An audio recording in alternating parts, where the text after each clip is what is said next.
God is good, mga kapatid. Hallelujah. At tunay nga, Happy New Year. Batiin mo yung katabi mo, Happy New Year. Ayan.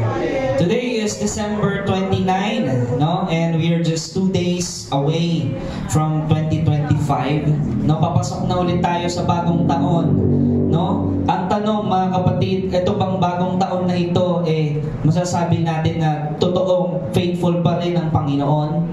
Yes. Truly, He is the same yesterday, today, and forever. No?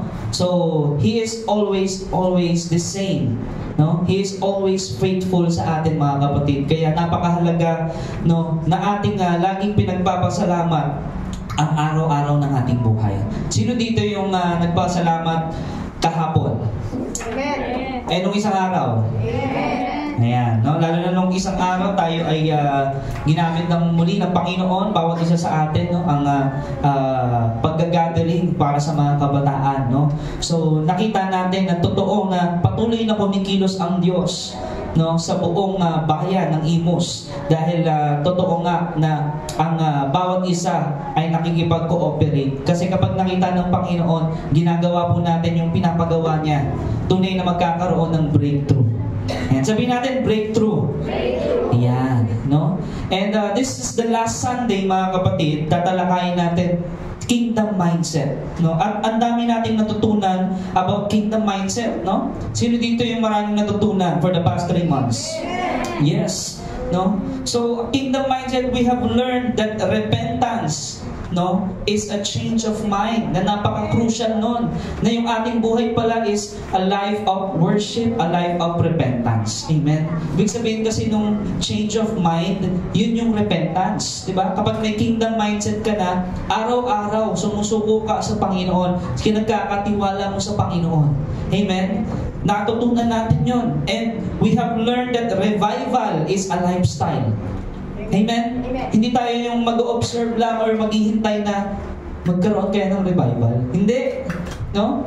We are to obey the Lord. At tunay nga, mararanasan natin yung lifestyle na revival. At sa kingdom ng Panginoon, alam natin, si Jesus ang sentro. Amen? Wala nang iba. Jesus is the center of the church, no? Of the congregation, of our life. Jesus is the center. Wala na pong iba na maitaas na pangalan kundi ang pangalan ni Jesus. When you have a kingdom mindset, meron kang priority of God's kingdom. Amen. Sino dito yung laging sinasabi niya, seek ye first the kingdom of God? Amen. Amen. Yung priority niya is the kingdom of God. Yung pinapagawa ng Panginoon at hindi yung ating sariling agenda. Amen. Kaya we have learned so much, at ang tunay, ang nais ng gawin ng Panginoon is for us to influence. Sabihin natin influence. Yan. At paano natin ma-influence ang sanlibutan? Tayo ay sumunod sa Panginoon. Amen. We must influence the world through the kingdom of God. Kaya ina-advance natin ang kingdom of God through obedience, mga kapatid. Amen. Kaya ang ating title ngayon, basahin natin. Sabihin natin, there is more. Ayan. Isa pa, there is more. There is more. Ayan. Sa 2025, sabihin natin, there is more. There is more. Ayan. Patuloy na may gagawin at gagawin ng Panginoon. Hindi pa tapos ang Panginoon sa bawat isa sa atin. Habang tayo po ay nabubuhay, ibig sabihin, hindi pa tapos yung mission natin. Hindi pa tapos na may pinapagawa pa ang Diyos sa atin. Amen po, mga kapatid. At tunay nga, there is more life. No, there's more to life than this world. Nais ng Panginoon makita natin yung kingdom lens, yung kingdom mindset. Doon tayo nakafocus, doon tayo nag-i-invest. Because there is more, no, na nais ibigay sa atin ng Panginoon. No, at sino naniniwala dito mapagbigay ang Diyos? Mabiyaya ang Diyos. Punong-puno ng grasya, sufisyente sa araw-araw. Amen. Naniniwala po tayo doon. At yun din, be Christ-like, ika nga ng Biblia, di ba? Sabi, it is blessed to give than to receive. At totoo nga yun, mga kapatid, ganun ang ginawa ng Panginoon. The more you give, the more you receive. Tama po. The more you give to God, no? Yung lahat-lahat sa iyo, the totality of your being, the more you receive. No? Ganun po yun, mga kapatid. Kaya you can give without loving, pero you cannot love without giving. Yes. Naniniwala po ba tayo doon? Amen. Sino naniniwala? Sino sasabi mahal niya ang Diyos? No? The greatest commandment is to love God with all your heart, with all your soul. Kasama ba yung mind? With all your mind? Yes, mga kapatid, no? Ulitin ko, you can give without love, Yes. pero hindi mo pwedeng sabihin nagmamahal ka without giving. Yes. Amen. And pinakita sa atin yun ng Diyos. Nabanggit kanina, John 3:16. Paano pinatunayan ng Diyos ang pag-ibig niya sa pamamagitan ng pagbibigay? Tama? Amen. Pagbibigay ng ano? Buhay, mismong bugtong niyang anak. Para tayo ay maligtas sa impyerno. Para maligtas tayo sa tiyak na kapahamakan. No? Whosoever believes in Him shall not perish, but have eternal life. No? Sino dito yung araw-araw inaalala niya, pinapasalamatan niya ang Lord para sa eternal life? Yes. Palakpakan natin ang Diyos na buhay. Amen. At totoo nga, mga kapatid, hindi libre ang kaligtasan. Kaya nga may nagbayad. Yes. Yes. Naging libre na lang siya ngayon. Why? Kasi may nagbayad na eh. Yes. Tama? At ito yung inaanok natin. Ito yung sinishare natin. The gospel that brings salvation unto men. Amen? It is already paid. Yes. Pero, sobrang hirap nung pinagdaanan Amen. ng ating Panginoong Kristo bago tunay na ating nakamtan ang kaligtasan. Kaya, be grateful. Sabihin natin sa katabi natin, be grateful. Ayan. At saka sabihin natin sa katabi natin, be faithful. Ayan. Amen. No? Kaya, basahin natin yung konteksto natin, yung Matthew chapter 25, verse 14. No? Ito po yung parable of the talents, no? Marami sa atin familiar dito. Ang sabi dito, ang kaharian ng Diyos ay may tutulad sa isang taong maglalakbay. Kaya tinawag niya ang kanyang mga tauhan at pinagkatiwala sa kanila ang kanyang ari-arian. Binigyan niya ng salaping ginto ang bawat isa ayon sa kanilang kakayahan. Binigyan niya ang isa ng 5,000 salaping ginto, ang isa na may 2,000 salaping ginto, at ang isa pa ay 1,000 salaping ginto. Pagkatapos nito siya'y umalis. Kumilos agad ang tumanggap ng 5,000 salaping ginto at ipinangalakal iyon. Kumita siya ng 5,000 salaping ginto. Gayon din naman ang tumanggap ng 2,000 salaping ginto. Kumita pa ng 2,000 salaping ginto. Ngunit, ang tumanggap ng 1,000 salaping ginto ay humukay sa lupa at tinago ang salaping ginto ng kanyang Panginoon. Pagkaraan ng mahabang panahon, bumalik ang Panginoon ng mga taong iyon at sila'y pinag-ulat. Lumapit ang tumanggap ng 5,000 salaping ginto at sabi niya, Panginoon, ito po ang 5,000 salaping ginto na iniwan niyo sa akin. Ito naman po ang 5,000 salaping ginto na tinubo nito. Sinabi sa kanya ng Panginoon, well done, good and faithful servant. No? Enter to the joy of your master. Sabi niya, samahan mo ako sa aking kagalakan. Naging tapat ka sa kaunting halaga, kaya't gagawin kitang tagapamahala ng malaking halaga. Lumapit ang pangalawa, may 2,000 salaping ginto. Sabi niya, Panginoon, ito po ang iniwan niyo sa akin. 2,000 salaping ginto, sinoli niya. No? Ito naman po yung tinubo, 2,000 salaping ginto rin. Ang sabi sa kanya ng Panginoon, magaling, well done. No? Magaling, faithful servant, tapat na lingkod. Naging tapat ka sa konting halaga, kaya't pamamahalain kita sa malaking halaga. Samahan mo ako sa aking kagalakan. Lumapit naman at tumanggap ng 1,000 salaping ginto at sinabi, alam ko pong kayo'y mahigpit at pinipitas ninyo ang bunga ng hindi ninyo tinanim, inaanin ninyo ang hindi nyo hinasik. Natakot po ako, kaya't binuon ko sa lupa ang inyong salaping ginto. Ito na po ang inyong salaping. Sumagot ang kanyang Panginoon, masama at tamad na lingkod. Alam mo na palang pinipitas ko ang bunga na hindi ko itinanim at tinani kong hindi ko nasip. Bakit hindi mo na lamang nilagay sa bangko ang aking salapi? Kahit paano tumubo, sana ito.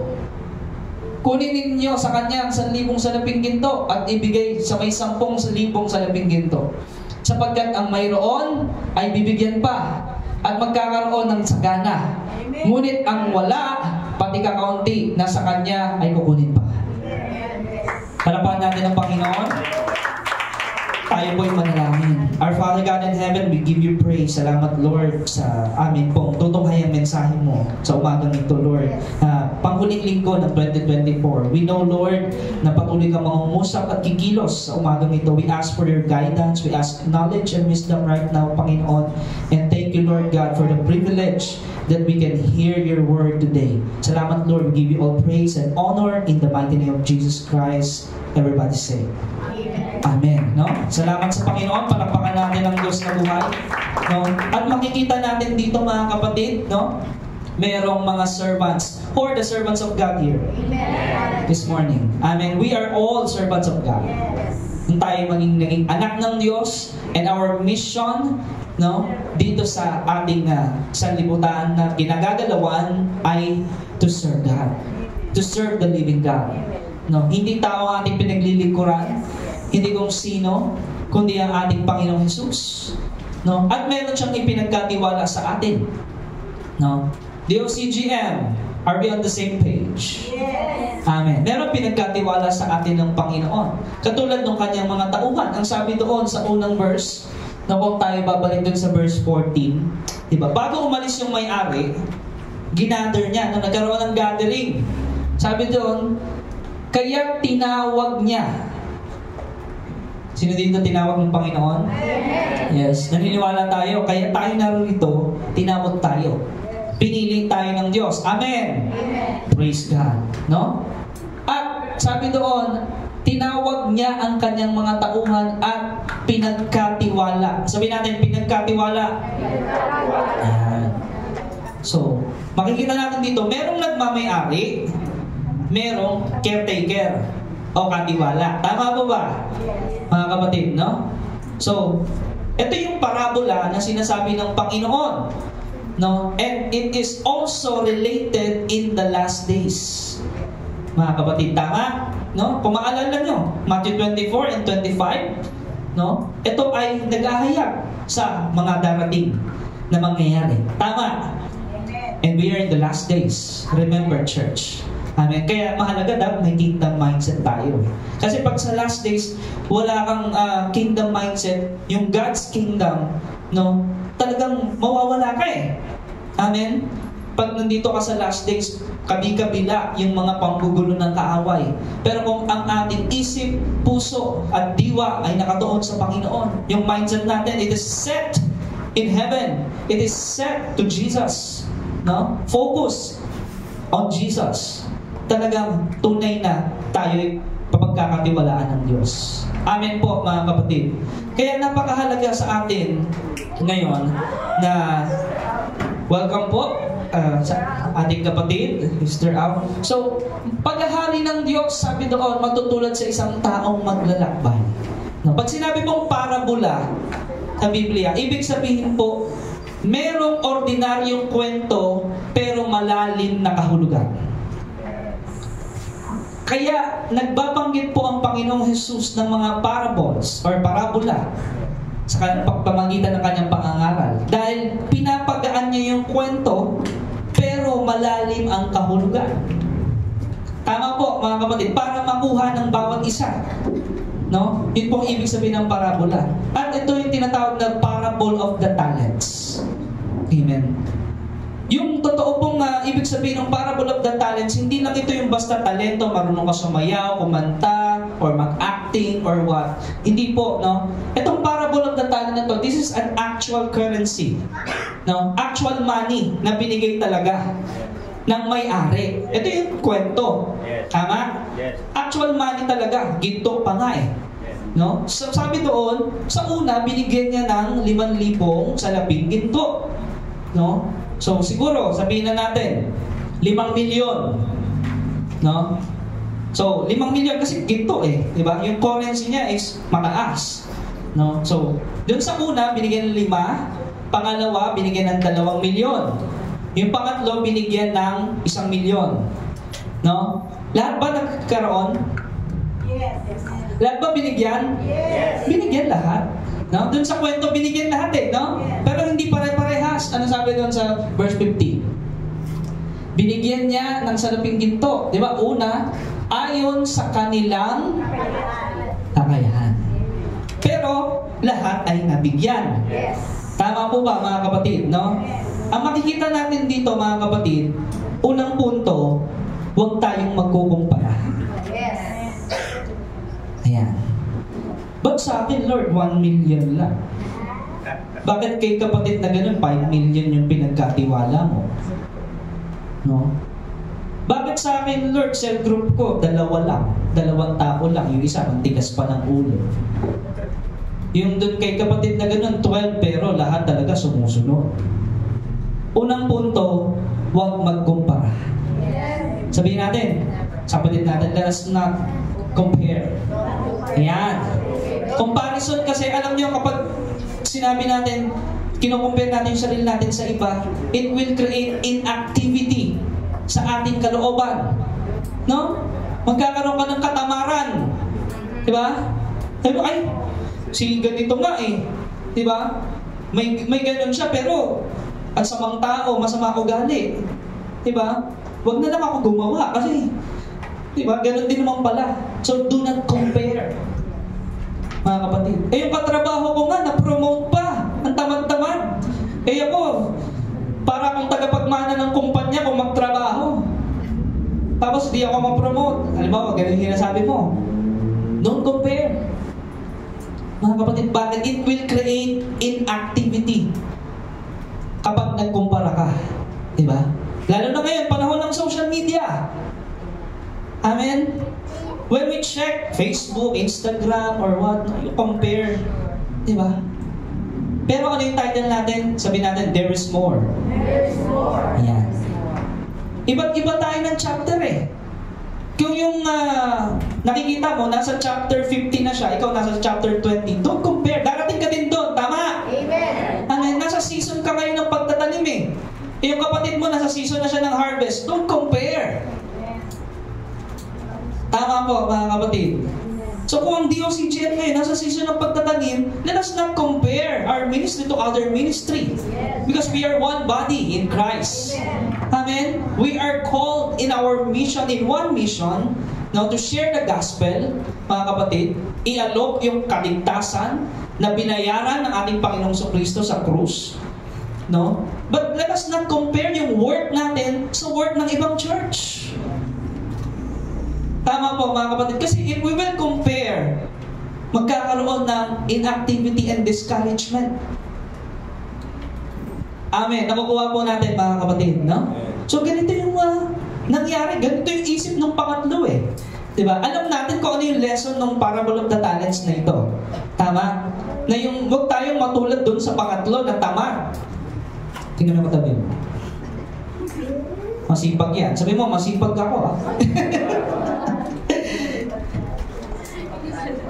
Ayan. Masipag yan sa Panginoon. Masipag manalangin. Masipag mag-encourage.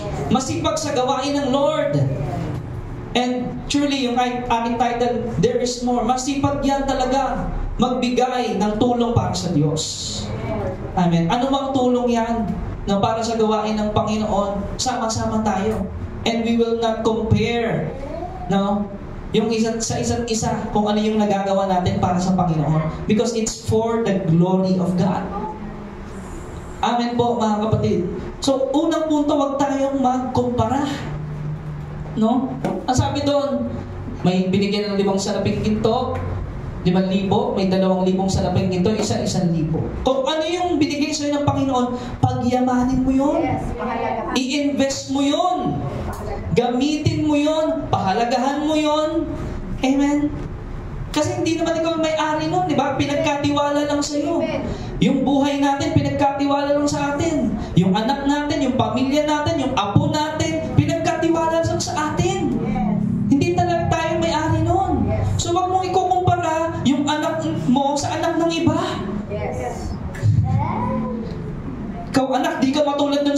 ganon. Buti pa yung anak ni ganon, ganito. No. You will just ruin, di ba, yung creativeness ng bata. No? So, dapat anong lumalabas sa ating bibig mga Kristiyano? Encouragement. Yes. Kaya mo yan, anak. Amen. Amen. No? Philippians 4:13. Yes. You can do all things to Christ who gives you strength. Amen. Kaya mo yan, anak. Amen. Di ba? Ganun dapat. At yun din sa panalangin. Amen? Hindi rin tayo nagkukumpara. Di ba? Na, ay, si sister, mas magaling siya manalangin kaysa sa akin. Hindi. Lahat tayo nakikipag-usap sa ating Ama na nasa langit. Tama?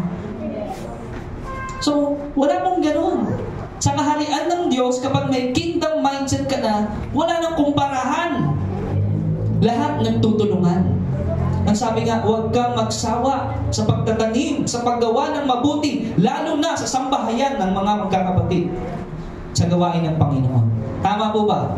Because on the, sabi doon sa tamang panahon, ikaw ay mag-harvest. Amen? Kaya napakabuti po ng Panginoon, binigyan tayo ng kanya-kanyang mga task. No, pinagkatiwala sa atin, kanya-kanyang pamilya, di ba? Meron tayong ministry, pinagkatiwala ng Panginoon. Ang dapat natin pong gawin ay magpakasipag. No? Sabi ng Biblia, your labor is not in vain. Sabi ng Apostle Paul, di ba? 1 Corinthians 15:58, huwag kayong matinag. Sabihin mo sa katabi ko, huwag tayong matinag. Tayong matinag. Yan. Magpakatatag tayo. Yan. At sabi pa ni Apostol Pablo, magpakasipag tayo sa gawain ng Panginoon. Dahil nalalaman natin na lahat ng ginawa natin para sa Diyos ay hindi nasasayang. Hindi nawawalan ng kabuluhan. Amen. Amen. No? Nakita natin ng isang araw, no? Talaga, nag-invest tayo sa mga kabataan. Talagang in-encourage natin sila. No? At totoo nga, no? Nagtagumpay ang plano ng Diyos. Palapakan natin ang Panginoon. No? Doon sa switch up, almost 250 na kabataan ang umattend. No? So, napakabuti po ng Panginoon at patuloy na kikilos siya doon sa mga talagang nagpapakasipag sa gawain ng Panginoon. Yung handa makipag-cooperate. Kasi kapag sinabing priority, you will make time to be available. Tama ba? Kasi nga, seek ye first the kingdom of God and His righteousness. And all these things, pag sinabing all, may kulang? Wala. Walang pagkukulang ang Panginoon. Nasa atin ang pagkukulang. Kulang tayo sa katapatan. Kulang tayo minsan sa kasipagan. Nakakatamad naman. Diba? Nakakatamad naman ang panahon. Nakakatamad naman. Ang tagal-tagal ko nang pinapanalangin. Ang tagal-tagal ko nang nagpapakasipag sa Panginoon.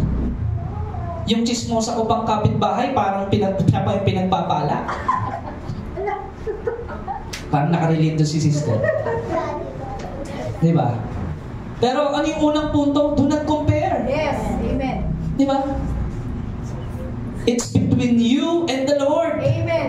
Alam ng Lord yung puso mo. Yes. At alam ng Lord yung perfect timing. Yes. No? Na kung ngayon, isang 5 salaping ginto ang binigay sa'yo, darating din na panahon, magiging 5 milyon yan. Diba? Kung ngayon, ang nadi-disciple mo ay 1, 2 lang, darating panahon, magiging 100 yan. Kung hindi ka magsasawa, kung hindi ka manghihinawa. Diba? Kaya nga, stand firm. Be courageous. Sabi ng Panginoon, do not fear, for I am with you.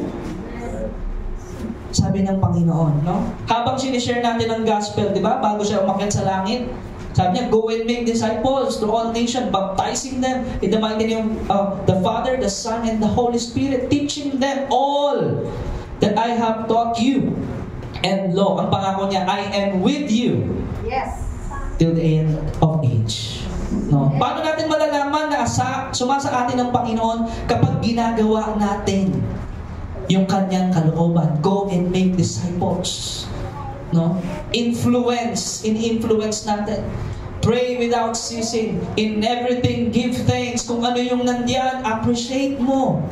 Amen po ba? No? Hindi yung sa social media, nagko-compare ka. No? Naku, steak na naman ulam nila. Ako, barbecue steak. Masarap din naman yun.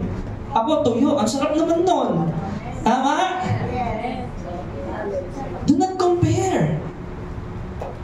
Amen. Para lumago ka sa pananampalataya, huwag mo ikumpara yung sarili mo sa iba. Tama po, mga kapatid. No? Always focus your eyes on Jesus, on how to glorify His name. Paano ko malulugod ang Panginoon sa araw na ito? Paano ko malulugod ang Panginoon sa aming tahanan na ito, sa aming pamilya na ito, sa aming negosyo na ito, sa trabaho kong ito? Paano ko malulugod ang Panginoon? May kingdom mindset ka. Lagi mong iniisip kung paano maluluwalhati ang Diyos para ma-influence mo. Kasi ang pag-share ng gospel, mga kapatid, hindi naman agad-agad yan, babasahan mo ng Bible eh. Yes. Ikaw ang babasahin yan. Amen? At kapag nakita niya ng mga tao, ng mga unbeliever, nagkaroon ng transformation sa buhay mo, syempre magkakaroon ng interest yan. Bakit kaya si sister o si brother dating ganun, pero ngayon parang bago na? Diba? Ano ba yung New Year's resolution niya? Akala ng iba, New Year's nakukuha sa New Year's resolution niya. Hindi po. 2 Corinthians 5:17 ho, ang sabi, if anyone is in Christ, he is a new creation. The old has gone, behold, the new has come. So let us appreciate everything dahil galing yan sa Panginoon. Napagpasalamat mo na ba yung hangin na hinihina mo ngayon? Yung tubig na pinanligo mo? Alam mo ba, sa ibang lugar, hirap sa tubig. No? Yung iba, hirap na hirap ng oxygen, kailangan sa ospital. Maraming tao nangangailangan ng oxygen. Pero ikaw, you're freely. Di ba? Pero hindi mo napagpapasalamat dahil kumpara ka ng kumpara. Nagkakaroon ng hindrance. Yung ating grateful heart, no? At nagkakaroon tuloy din ng hadlang yung ating pag-worship sa Diyos. Amen po, mga kapatid. Kaya napakahalaga sa atin kung ano yung pinagkatiwala sa atin ng Diyos. Pamilya, trabaho, negosyo, ministry. Pagyamanin natin, magpakasipag tayo, kilusan natin yun, and it's all for the glory of the living God. Amen. Panapakan natin ang Diyos na buhay. Ganun ang motivation natin. It's all for God, not for me. Hindi para maging popular ako, hindi para sa akin, kundi para sa aking tagapagligtas, Diyos at Hari ko. Amen po. So let us not compare. Pangalawang punto, no? Na makikita natin dito. Sige, basahin mo natin. Kumilos agad ang tumanggap ng 5,000. Agad-agad pala, no? Sino dito yung pag may pinagawa ang Panginoon kikilos agad? Glory to God. Kaya na nila, pastor yan. Kaya na nila, sister Nila yan. Nila sister Ellen, kaya na nila yan. Mga leader namin sa church, kaya nila yan. Pero mababasa mo, bawat isa. Amen. Diba? Sa bahagi ng katawan ni Kristo ay dapat kumilos. Amen. Diba? One Spirit, one faith, one baptism, one Lord. Tama po, mga kapatid? Kaya sabi doon, kumilos agad. No? Pag nag-meeting, mga kapatid, may darating tayong gawain. Pastor, bahala na kayo. Ganun ba? Hindi. Tatanungin mo, Pastor, paano ba ako makakatulong dyan? Amen. Paano ba ako makapag-contribute dyan? Paano ba ako makipag-participate dyan? Ganun yung kilos agad. Amen. No? Dahil alam mo, para sa Diyos yun. Alam mo, pinagkatiwala lang sa'yo. Hindi ikaw ang may-ari ng buhay mo. Amen. Lahat ng meron ka, hindi sa'yo yan. Yes. Pinagkatiwala lang yan sa'yo ng Panginoon. Ngayon, saan natin gagamitin yung pinagkatiwala sa atin? Yung ating buhay, yung ating pagkilos. No? Kaya ito sa darating na 2025, no? Sabihin natin, there is more. There is Ayan. Yun yung title natin ngayon eh, there is more. May gusto pang gawin ng Panginoon sa atin. Pero kung hindi tayo kikilos agad, ay, hindi natin mararanasan yung sinasabing there is more. Hindi natin mararanasan yung the next big thing. No? Bakit? Hindi ka kumikilos eh. May binigay sa'yo ng Panginoon para gamitin mo sa gawain niya. No? Para gamitin mo sa pamilya mo. No? Ang isa sa binigay sa atin ng Panginoon, yung access, no? Na tayo, pag tayo na nanalangin, sabi doon sa Bible, the prayer of a righteous man is powerful and effective. Yes. Hallelujah. No? Sino dito handa laging magpagamit sa Lord sa prayer? Glory to God. No? Yes. Intercede, pray for your family, pray for your loved ones, kilos agad! Amen. No, kapag may nararamdaman ka, katulad ng testimony kanina ni Sister Rosa, pag may nararamdaman kang medyo atake ng kaaway, di ba? Kilos agad, dalangin agad. Amen. Walang excuse. No, yun yung pangalawang punto eh. Huwag tayong mag-excuse, huwag tayong magdahilan. 101 dahilan na naman. Yes. Amen? Kilos agad. Yung faithful servant eh. Di ba? Kilos agad. Sabi doon, yung tumanggap na 5,000, kumilos agad siya at pinangalakal iyon. Ibig sabihin, may ginawa. Kasi mga kapatid, sa pagbabalik ng Panginoon, each one of us will be held accountable. Yes. Bawat isa ay haharap sa hukuman ni Kristo. Yes. Pero ang kinaganda sa ating mga Kristiyano, doon tayo sa Bema Judgment. Ano yung Bema Judgment? Awards and recognition. Amen. Na kung ano yung mga ginawa mo, isusukli na Panginoon, bibigyan ka ng crown, bibigyan ka ng treasures in heaven. Kasi kumilos ka eh. Amen po. Huwag nating sayangin yung opportunity, mga kapatid, na tayo ay makapag-invest sa kalangitan, mag-impok ng kayamanan sa langit. Huwag po natin sayangin yun. Ang buhay natin, gamitin natin to invest more in the kingdom of God rather than in this world. No, hindi dapat tayo laging nakafocus sa kung anong mga physical na bagay sa mundo, kundi kung ano yung pinapagawa ng Panginoon. At ano nangyari nung kumilos siya agad? Kumita siya ng 5,000 sa labing ginto. Andun yung pagpapala eh, sa mga kumikilos eh. Yes. Amen? Eh ikaw, pray ka ng praise the Lord ng pagpapala, hindi ka naman kumikilos. Diba? Tama yun, nanalangin ka. Pero, ang genuine faith, may action. Yes. Faith in action. Yes. Hallelujah. Yun ang totoong pananampalataya. Pero sinasabi mo, Kristiyano ka, pero wala kang pakialam sa pinapagawa ng Lord. Wala kang pakialam sa gawain ng Panginoon. No. Yun ba ay faithful servant? No. Marami kang excuse. Diba? Sa gawain ng Panginoon. Hindi mo kinikilusan ka agad. Diba? Nag-expect ka ba na pagpapalain ka ng Lord? Buti nga, mabiyaya ang Panginoon eh. Katulad nung sa Israel, kahit ang titigas na ng ulo nila, binigyan pa rin ng mana. Amen? Ganon tayo kamahal ng Diyos. Isipin mo, bugtong na anak ibinigay para sa atin. Ano ang kaya natin iganti sa Panginoon? Yung mga excuses natin? Yun po ba? No? Kapag kasi naunawaan mo yung pag-ibig ng Diyos sa buhay mo, naunawaan mo yung grace ng Lord sa buhay mo, hindi pwedeng hindi ka kumilos eh. Yes. Kikilos at kikilos ka. At magbo-volunteer ka ba? Lord, ako! Gamitin mo ako! Parang sa Isaiah. Diba? Nung nakita niya talaga yung kagandahan loob ng Lord, kumilos siya. Basahin natin, verse 17. 1, 2, 3. Ngayon din naman, tumanggap ng 2,000 sa labing siya ng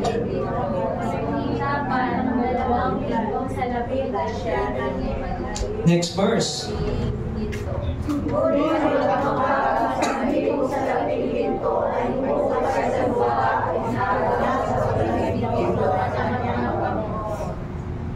Ang galing naman pala magbasa ng Diyos si GM. Palapakan natin ang Diyos. Woo! Praise the Lord, no? So naunawaan natin yung unang dalawa na pinagkatiwalaan, kumilos, tama? Yes. At pinagpala. Yes. Bago yung pagpapala pala, may pagkilos pala. Yes. Amen. Glory to God. Hallelujah. No? Hindi natin sasabihin na, ay, okay na yun, di ba? Hindi yung basta-basta. Yung kilos talaga na sincero, yung pananampalataya mo sa Diyos. Amen? Yung sa 18 sabi nun, ngunit yung tumanggap ng 1,000 salaping ginto, humukay sa lupa, tinago ang salaping ginto ng kanyang Panginoon. Anong ginawa niya? Binaon sa lupa. No? Nag-excuse siya. Nagkumpara siya. Ay, ito lang binigay sa akin. Bakit kay kapatid ganun? Bakit ako ito lang? Huwag ko na nga lang gawin. Ganun ba yun? No? O, halimbawa, sa gawain ng Panginoon, di ba? Ay, kaya na nila brother ano yan, tsaka nila sister ganyan. Kasi sila yung mayayaman eh. Hindi ko na kailangang mag-ambag dyan kasi mayayaman sila. Kaya na nila yan. Ako, ganito lang eh. Minimum wage lang ako. Diba? Kasi sila, mayayaman sila. Hindi na ako dapat mag-ambag dyan. Ha? Kapag nag-challenge ang church na may project, kapag nag-challenge ang church ng giving, ganun ba yung mindset natin? Yung mga mayayaman kong kapatiran, sila dapat ang magbigay. Ako, ito lang ako eh. Hindi dapat ako, okay na ako dito. Babaon ko na lang sa lupa. No. Ganun ba ang pagka-servant mo? No. Amen, mga kapatid. So nakikita natin, no? Yung klase ng paglilingkod. No? Yung isa kumilos ka agad, gayon din yung pangalawa, nakatanggap ng pagbabala. Pero yung isa, kinumpara niya yung sarili niya. Na ito lang ako, wala akong alam, hanggang dito lang ako, wala akong gagawin, higa na lang ako. Ganun ba tayo? Ganun ba ang kingdom mindset? Hindi, worldly mindset yan, katamaran. No? Ulitin natin, kung yan lang ang sa tingin mo meron ka, pasalamatan mo ang Panginoon. Amen. No? At huwag kang manatili na ganyan. Dahil ang gusto ng Panginoon, there is more. Bibigyan ka pa niya. Amen. Pero ang gusto ng Panginoon muna, kumilos ka. Amen. Amen. Sumampalataya ka. Totoong pananampalataya, may pagkilos, may gawa, may pagbabago. Hindi hanggang New Year's resolution ka lang. Diba? Kasi kung gusto natin yung breakthrough, may breaking muna. Amen. Diba? Kikilusan ka muna ng Panginoon. Magkaroon ka muna ng self-denial. Oh God. Hindi puro excuses, self-denial. At pagkatapos, take up your cross daily, araw-araw. Sakripisyo. Yes. Amen. Sakripisyo manalangin, hindi para sa sarili mo, kundi para sa ibang tao. Amen. Hallelujah. I-encourage yung ibang tao. Ipunto yung ibang tao kay Jesus. Sakripisyo, mga kapatid. Deny yourself. Sabi ng Panginoon, gusto niyong sumunod sa akin? You must deny yourself. You must take up your cross daily. No? Yun po yun eh. Bago po yung breakthrough, may gagawin tayo. Sabi mo sa katabi mo, may gagawin tayo. May gagawin tayo. Yan. Sa kaharian ng Diyos. Ayan. No? So, ganun po mga kapatid, lagi ang isip natin, ang kingdom mindset, ano po, Panginoon, ang gagawin ko? Tama? Sino dito yung tanong niya lagi sa Lord, Lord, ano po ang gagawin ko? Yes. Amen, no? Kapag tapos ng isang gawain na pinagawa ng Panginoon, okay na yun, next year na ulit. Hindi mo ganun yun, mga kapatid, di ba? May pinagkatiwala ulit sa yung another project ng Panginoon. O anak, tapos na tayo dito, ha? Tapos na tayo sa Jericho. Bumagsak na yung pader ng Jericho. Anak, okay na. So, usad na tayo. Ikaw, di ba? Ilang taon, puro pagbagsak ng Jericho yung testimony mo, walang bago, puro yun, puro nakaraan. Ibig sabihin, hindi ka kumikilos. Amin po ba mga kapatid? Are we on the same page? No? So, ganoon po yun. May pagkilos, hindi nag-e-excuse, hindi nagkukumpara. At pangatlong punto, ina-appreciate natin yung mga bagay na binigay sa atin ng Diyos. Lahat yan. Amen? Sabihin mo sa katabi mo, salamat, binigay ka sa akin ng Diyos. I-appreciate mo yung katabi mo. Baka kasi, nagiging normal na lang kasi matagal mo nang kasama, hindi mo pinagpapasalamat sa Lord. Baka kasi nagiging masyado ka lang pamilyar. Ayan, dyan sila sister. Ay, dyan yung mga youth, di ba? Ay, andyan yung ating mga kids. Di ba? Baka nagiging pamilyar ka na lang kasi lagi-lagi na lang tayo magkakasama eh. Di ba? Pero, in everything, give thanks. Pasalamatan mo. Kapatid, salamat dahil magkakasama pa rin tayong papasok sa 2025 at sama-sama tayong magsisipag na maglilingkod sa Diyos. Hallelujah! Salamat kapatid! Amen! Appreciate! Magtiyaga! Amen! We are on the same boat and we are on the same boat with Jesus.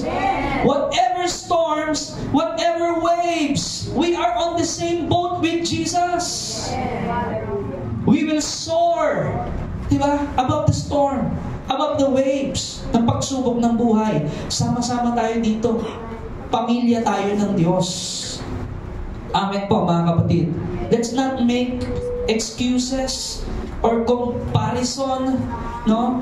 Let us always appreciate and let us always give thanks to the Lord. Amen. Sa kung anong meron tayo at kilusan natin, pagyamanin natin. No? Naalala ko 13 years ago, ang instrument lang natin ay yung acoustic guitar na kulay orange.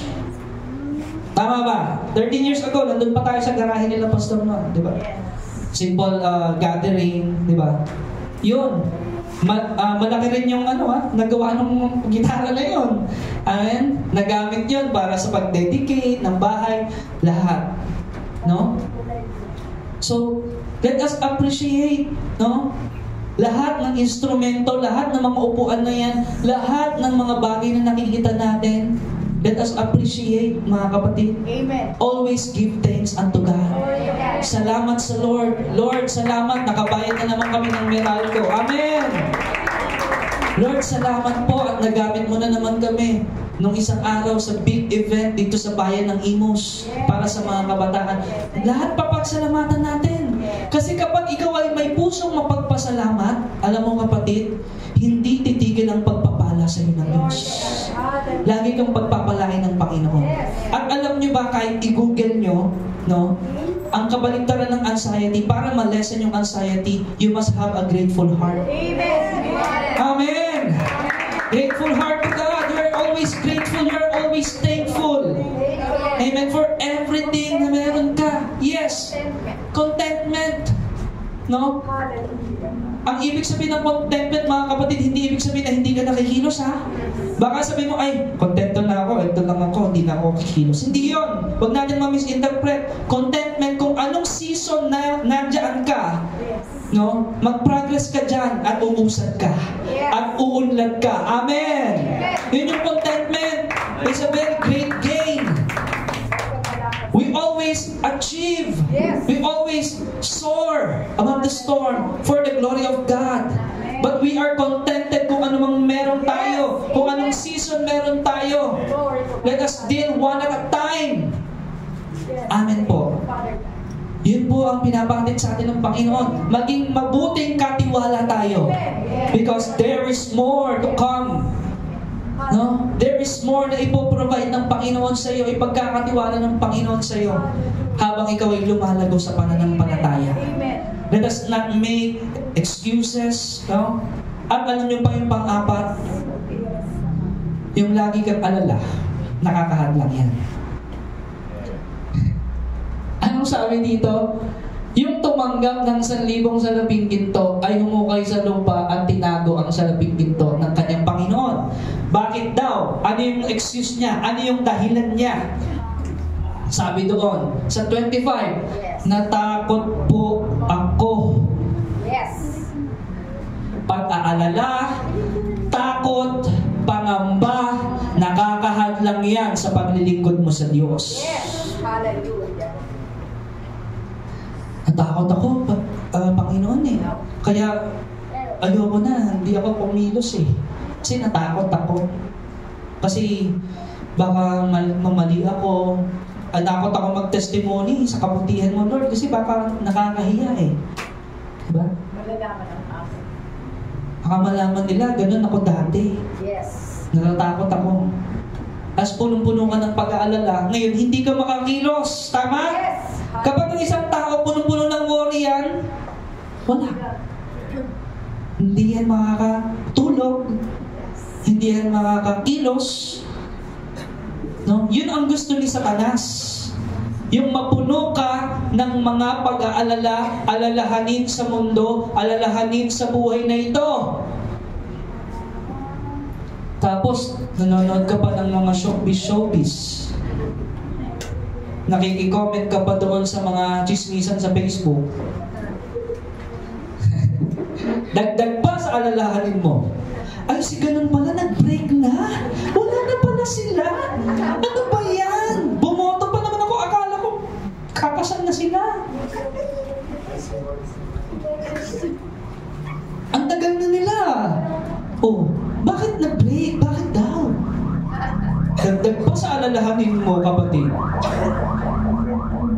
Amen? So yung mga ganoon, let us set aside. Sabi ng Panginoon, yung mga cloudy. Diba? Yung crowd. Diba? Merong inilatag ang Diyos sa ating mga harapan. Sabi nga, run the race, run with Jesus. Walk with Jesus. Walk in the light. Yung mga nagpapadilim, huwag mong pansinin yan. Yung mga alalahanin, anong sabi? Philippians 4:6. Yes. Amen. Basahin natin sa King James. No? Philippians 4:6. Kasi nakakahadlang yan eh. Sa pag-i-invest natin sa kaharian ng Diyos. Be careful for nothing. O sa ibang translation, be anxious for nothing. Huwag kang mag-alala sa anumang mga bagay. Aminin natin sa Lord. Meron tayong pag-aalala. Tama? Pero may solusyon ang Biblia. May solusyon ang salita ng Diyos. Ang sabi doon, but in everything, by prayer. Amen. By prayer. Amen. I say it again. By prayer. Amen. Prayer and supplication with thanksgiving. Sa prayer, huwag mong kalimutan magpasalamat. Salamat. Amen. Yung hindi pa tapos yung problema, pinasalamatan mo na. Yan ang magandang prayer, no? Lord, salamat po dahil alam ko you're in control. You're in charge of this problem. You're in charge of this Goliath in front of me. And again, I declare, I will see victory upon victory in Jesus' name. Ganon ka ba manalangin, kapatid? Ganon manalangin yung mga faithful servant. Amen? Sabi doon, huwag kang mag-alala. Sabi mo sa katabi mo nga, huwag tayong mag-alala. Sabihin mo sa katabi mo, ipanalangin natin sa Lord. Okay, so ulitin natin, no? Maging memory verse natin. Philippians 4:6, 1, 2, 3.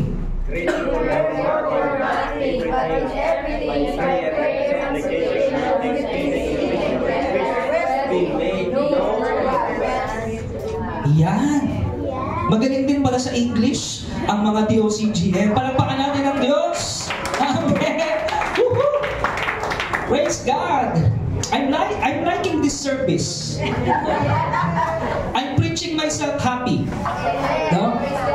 Be careful for nothing. Sabi ng Lord, may pangako siya, no? Sabi doon, by prayer, supplication, with thanksgiving, let your request be made known unto God. Lagi mong ipaalam sa Lord. Hindi yung sasabihin mo, di, alam na ng Lord yun. Bahala na si Lord. Hindi ganun. Ang gusto ng Lord, lapit tayo lagi, Lord. Kwento mo yung problema mo, Lord. Lord, alam mo po ba, ganito po yung nararanasan ko. Nag-aalala po kasi ako, Lord, sa ganitong bagay sa pamilya ko. Pero salamat, Panginoon, dahil alam ko makapangyarihan ka. Alam ko, maaayos to in due time, in your perfect time. I know you're in control. You're above my sickness. You're above the disease. You're above every problem. You are the author and perfecter of my faith. Praise the Lord! Amen! Yan yun eh. At yung pangako ng Panginoon, sa sumunod na verse, sabi doon, verse 7, and the peace of God, which passeth all understanding, shall keep your hearts and minds through Christ Jesus our Lord. Amen? Para hindi masira yung kingdom mindset mo. Para magwardyahan ng Panginoon yung puso at isipan mo. Let your request be made known unto God. At anong pangako niya? The peace that passeth all understanding. Mauunawaan mo ngayon, kapag nanalangin ka, mangungusap sa iyo ang Panginoon, mauunawaan mo yung mga hindi mo nauunawaan, maiintindihan mo yung mga hindi mo naiintindihan, dahil i-reveal sa iyo ng Lord sa panalangin. Amen? At pagkatapos mong manalangin, kahit hindi pa resolve yung problema, napayapa. Sobrang mapayapa at makakatulog ka ng mahimbing sa presensya ng Diyos. Amen? Na para bang natulog ka sa balikan ng Panginoon. In your arms, Lord, I slept. Because I know you're in charge of my problems. Praise the Lord. Yun muna eh. Bibigyan ka ng Panginoon ng kapayapaan kapag ikaw ay nanalangin. Kasi ibinigay mo na yung burden mo eh. Itinaas mo na sa Panginoon eh. So kapag itinaas mo na sa Panginoon, wag mo nang kunin ulit. No? Ang nangyayari kasi, di ba, pinag-pray mo na, Lord, ito po yung aking problemang napakabigat. No? Pagkatapos ng prayer, Lord, akin na muna ulit. Matutulog na ako. Hindi ako makatulog, ang bigat. Eh paano? Kinuha mo ulit. Paano yung sinasabi yung kinuha mo ulit? Nagduda ka. Yes. Nagduda ka. Pray in faith. Trust in the Lord with all your heart and do not lean on your own understanding. No? Acknowledge Him in all your ways and He will make your path straight. Amen po mga kapatid. Kaya pag pinalangin mo na, you make known to God your burdens, yung mga anxiety, yung mga inaalala mo sa buhay, di ba? Huwag mong pagdudahan. By faith, receive the peace of God that passeth all understanding. At kumilos ka na ulit at kumilos sa kaharian ng Diyos kung ano ang pinapagawa ng Diyos sa kanyang kaharian dito sa lupa. Amen po mga kapatid. So naunawaan natin, no? Kaya ano yung gusto nating marinig sa Panginoon? Well done, good and faithful servant. Yan ang gusto nating marinig sa Panginoon. Ayaw nating marinig sa Panginoon yung you're done, doon ka sa impyerno. Ayaw natin yan, di ba? Gusto natin well done. Tama po? Balik tayo dun sa konteksto natin. Sabi doon sa verse 24, yung tumanggap no, ng salibong salaping ginto, sabi niya, alam ko pong kayo'y mahigpit at pinipitas ninyo ang bunga ng hindi ninyo tinanim. Inaanin ninyo ang hindi ninyo hinihasik. Diba? Nag-ano pa eh. Nag-excuse pa eh, no? Natakot po ako. Ayan. Kasi ganito eh. Kasi ganyan eh. Kaya hindi ko po nagawa, Lord. Punong-puno ng pag-aalala. No? Takot. Kaya binaon ko na lang po sa lupa. Yung salaping binigay nyo sa akin. Yung pinagkatiwala nyo po sa akin, hindi ko na inasikaso. Kasi natakot po ako eh. No? Ito na po yung salapi, sinusoli ko na po sa inyo. Diba? Sabi nung pangatlong servant, sumagot ang kanyang Panginoon, masama at tamad na lingkod. Aha. Ano makikita natin dito? Yung sinasabi pala, wicked and lazy servant, magpinsan pala yun. Yung masama at tamad. Yes. Naniniwala ba tayo katamaran ay kasalanan? Yes. Hallelujah. Buti na lang, alam ng DOCGM pala yun, no? At alam natin yan. Bakit? Dahil ang bawat isa dito talagang masisipag eh. Amen! Palapakan natin ng Diyos! Oh? Magpinsan pala yun, magkapatid pala yun, masama at tamad. Na sinabi doon ng Panginoon nung humarap na sa hukuman, "Kau, masama at tamad na lingkod. May binigay ako sa'yo, may pinagkatiwala ko sa'yo, wala kang ginawa. Sana man lang nalagay mo sa bangko. Kahit paano sana tumubo." Sabi, di ba? Pero wala kang ginawa. Binaon mo lang sa lupa at wala ka nang ginawa. Amen po? Kaya tinawag siyang masama at tamad na lingkod. Sabi sa 28, "Kunin ninyo sa kanya ang 1,000 sa 10 ginto at ibigay sa may 10,000 sa 10 ginto." So yung tatamad-tamad, kukuhanan pa ng kung anong meron siya. Yung masama at tamad, sapagkat ang mayroon ay bibigyan pa. Praise the Lord. Amen. At magkakaroon ng sagana. Hindi lang basta bibigyan. Pag nagpala ang Panginoon, sagana. Amen. Sobra-sobra. No? Ngunit ang wala, pati ang kakaunting nasa kanya ay kukunin pa. Kasi inuna mo yung compare eh. Inuna mo yung pagkukumpara. Inuna mo yung mga excuses. Hindi ka man lang nagpasalamat. Tapos inuna mo pa yung mga pag-aalala mo sa buhay na wala namang kinalaman sa kingdom of God. Inuna mo yung sarili mong agenda, sarili mong plano, hindi mo sinama sa plano si Lord. So, tapos pag ganun yung ginawa mo, aasa ka ba na "Well done and good people servant" maririnig mo? Hindi. Alam mo sa sarili mo na hindi yun ang maririnig mo, tama? Kaya, ang sabi doon, next verse, 29, "Itapon ninyo sa kadiliman, sa labas, ang walang silbing taong yan." Masakit ho ito, mabigat ho ito. Yes. Dapat ho makita natin sa Diyos, mga kapatid, yes, He is a loving God. He is gracious. He is just. Yes. And He is just, mga kapatid. Hustisya ang Panginoon. No? Alam niya kung sino yung dapat pagpalain. Amen. No? Kaya sabi doon, "Well done," yung sa iba, "good and faithful servant." Sa kanya, itapon ninyo sa kadiliman. No? Doon na mananangis siya at nangangalit ang kanyang mga ngipin. Ano ibig sabihin sa embryo na nangangalit yung mga ngipin? Frustration. Sayang, sana pala naglingkod ako sa Lord. Sayang kapag nandun na siya, kapag nandun na siya sa kadiliman, sa impyerno, sana pala nakinig ako kay sister, kay brother. Sana pala sumama ako. Sana pala nag-contribute man lang ako. Sana pala nag-participate man lang ako. Yun yung ibig sabihin, gnashing of teeth. Ang dami mo ng panghihinayang. Yung mga nasa impyerno. Yung mga nandoon sa Hades ngayon, ang dami nilang panghihinayang.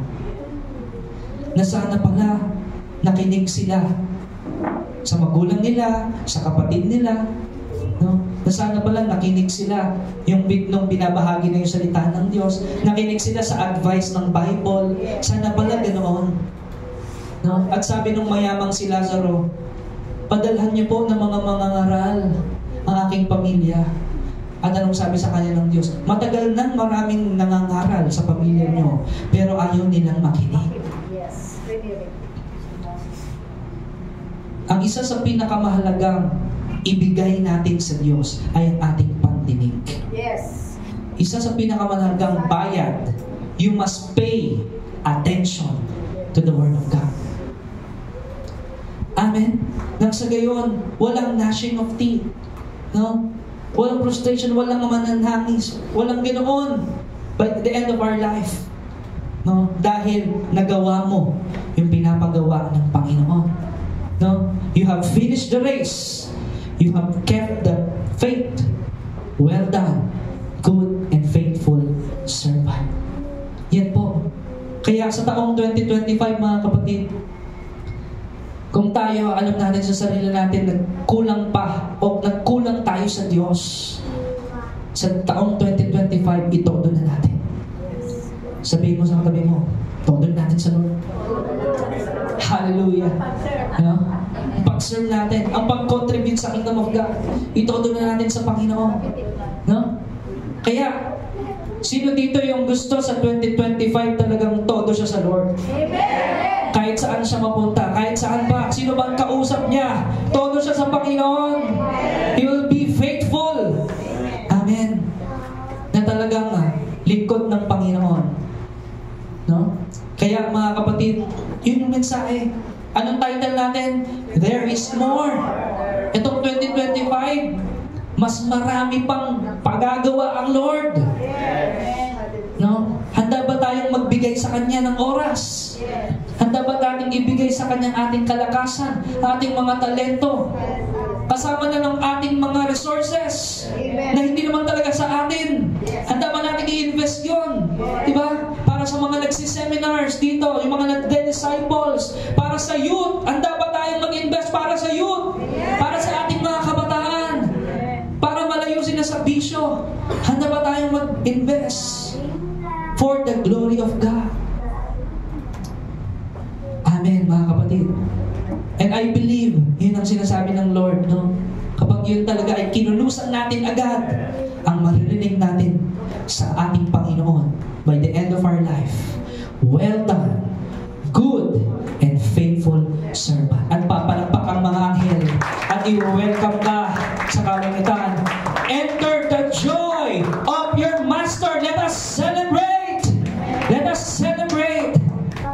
Dahil tunay nga na ikaw ay lingkod ng Panginoon. Amen. No? Right now, we'll be in prayer. No?